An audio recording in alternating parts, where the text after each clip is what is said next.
আমদানি কম হলে গৃহস্থেরও শান্তি, ব্যাপারীকেও শান্তি। সুজন, কি খবর? ভালো।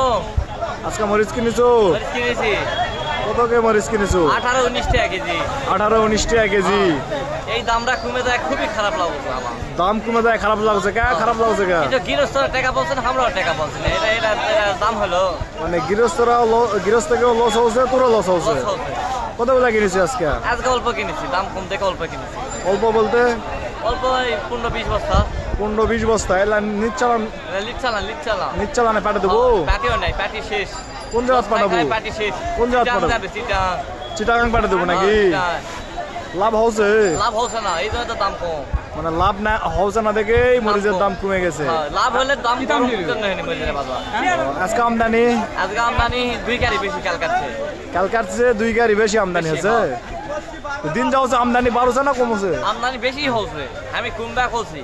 গৃহস্থরা না কমই হোক, আমরা 2 টাকা পাবো, গৃহস্থরা 2 টাকা পাবে। মানে আমদানি কম হলে গৃহস্থ টাকা পাবে, টাকা পাবে।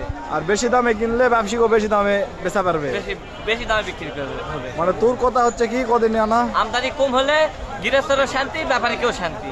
যেন 2 গাড়ি কম হোক, আমরা চাচ্ছি 2 গাড়ি কম হোক, গৃহস্থ 20 টাকা যা 40 টাকা কিনবো আমি। তাহলে সব মিলে ভালো আছো? সব মিলে ভালো আছি। 20-এর জায়গা 40 কিনা লাগে কিনবো, কারণ আমদানি কম হোক।